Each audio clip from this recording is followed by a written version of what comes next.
No one could understand what the young farmer was building. Every morning, delivery trucks rolled through the gates of an abandoned greenhouse on the outskirts of a quiet farming town in Ontario, Canada. But instead of unloading rich black soil, they carried long white growing channels, water tanks, pumps, LED grow lights, and coils of irrigation tubing.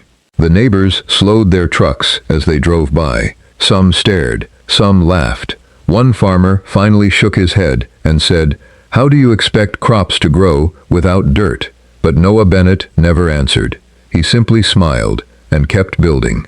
3 months later, the same people who had questioned him were walking through that greenhouse in complete silence. At 29 years old, Noah had inherited the old greenhouse from his grandfather, a man who had spent his entire life growing vegetables the traditional way.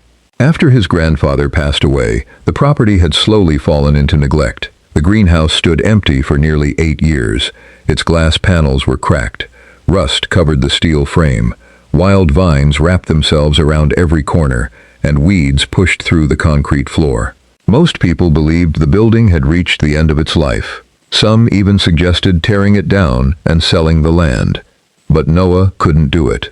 Every time he stepped inside, he remembered following his grandfather through rows of tomatoes and cucumbers as a child, listening to stories about hard work, patience, and respecting the land.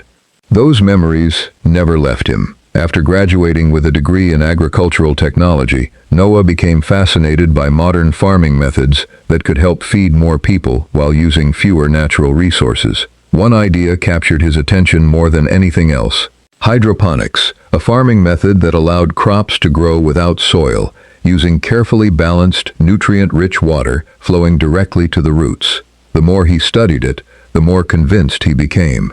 This wasn't about replacing traditional farming.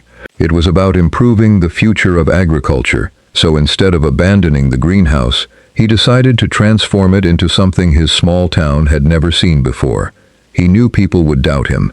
He just didn't realize how quickly those doubts would sprout. Within a few weeks, the old greenhouse had become the most talked-about place in town. Every morning, Noah arrived before sunrise. Instead of driving a tractor across open fields, he unlocked the greenhouse doors, switched on the grow lights, and began inspecting rows of spotless white hydroponic channels. He carefully tested the water, measured nutrient levels, checked the pH balance, and made sure every pump was circulating water exactly as it should. To Noah, every detail mattered. To everyone else, it looked like he was building a science experiment instead of a farm. As more equipment arrived, so did the curiosity. Neighbors slowed down whenever they passed the property. Some even stopped at the roadside just to watch him work. One afternoon, an older farmer leaned against the fence and called out, "Son, I've been farming for over 40 years. I've grown tomatoes, peppers, lettuce, and cucumbers my entire life. Not once have I seen a plant grow without soil." Noah smiled politely. "Maybe it's time we learn something new." The farmer chuckled, tipped his hat, and drove away. Word spread quickly through the town. At the local cafe, people debated whether Noah had wasted his inheritance. Some believed he had spent too much time reading books and not enough time working the land. Others insisted the greenhouse would be empty within a few months. "Plants belong in the ground," one customer said.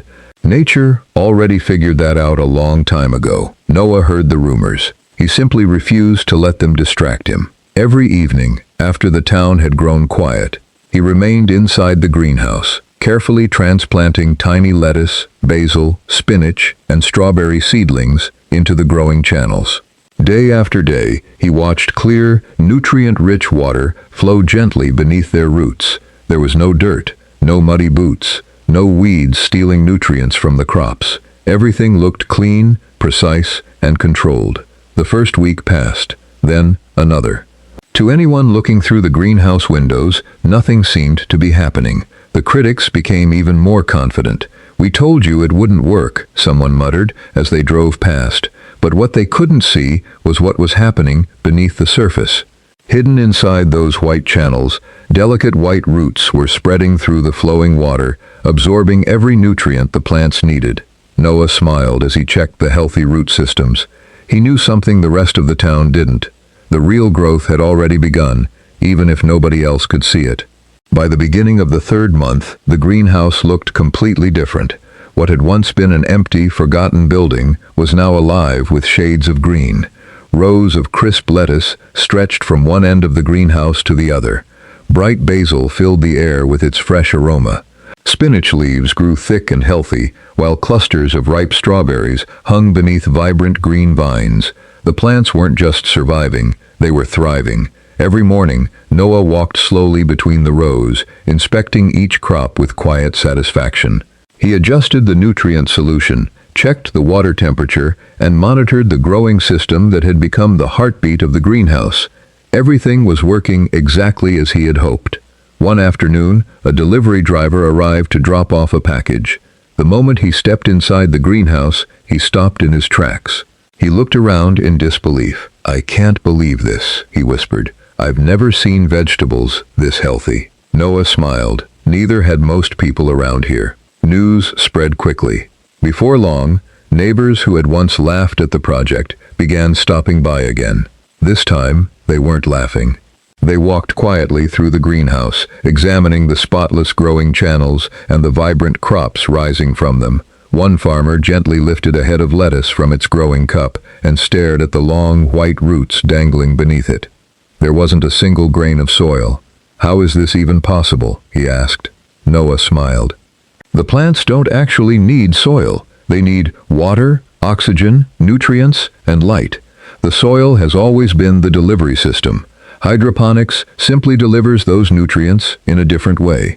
The farmer stood there for a long moment, taking it all in.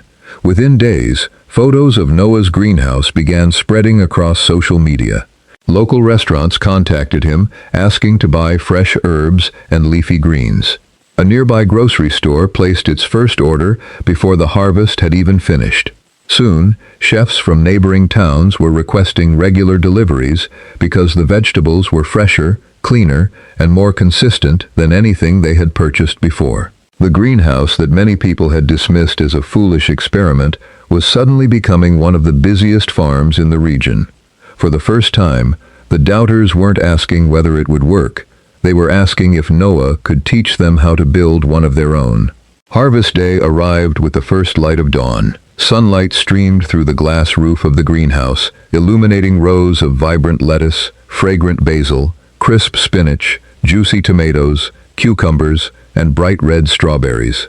The once-forgotten building had become a thriving oasis of life. Friends, local volunteers, and even some of Noah's former critics gathered to help harvest the crops.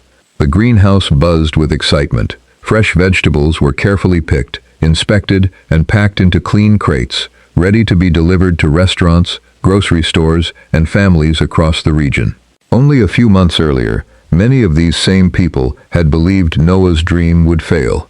Now they stood surrounded by the proof that innovation, patience, and persistence could produce something extraordinary. Late that afternoon, an elderly farmer slowly approached Noah. He was the same man who had once leaned against the fence and questioned whether crops could grow without soil. He looked around the greenhouse before quietly saying, "I've spent my whole life believing farming could only be done one way." He smiled warmly. "Today, you taught an old farmer something new." Noah smiled back. "Traditional farming built the world we know today," he replied. "Hydroponics isn't here to replace it. It's another tool that helps us grow more food while using fewer resources." The farmer nodded. For the first time, he didn't see a strange experiment. He saw the future. Over the following months, more growers visited Noah's greenhouse. Some wanted to understand the technology. Others wanted to learn how hydroponics could help them produce fresh food during harsh Canadian winters, conserve water, or make better use of limited space. Noah welcomed every visitor. He shared what he had learned because he believed that knowledge grows best when it's shared. Before long, the greenhouse that had once been dismissed became a place of learning, inspiration, and innovation. As the sun set beyond the fields, Noah stood quietly inside the greenhouse, listening to the gentle sound of water flowing through the growing channels. He smiled, not because he had proved people wrong, but because he had proved that progress begins with the courage to try something different. Sometimes, the greatest harvest doesn't come from changing the land. It comes from changing the way we think. If this story inspired you, subscribe to Thrive Farm for more cinematic farming stories, inspiring innovations, and unforgettable journeys from farms around the world. Because somewhere, someone is planting the next big idea, and the world just hasn't seen it grow yet.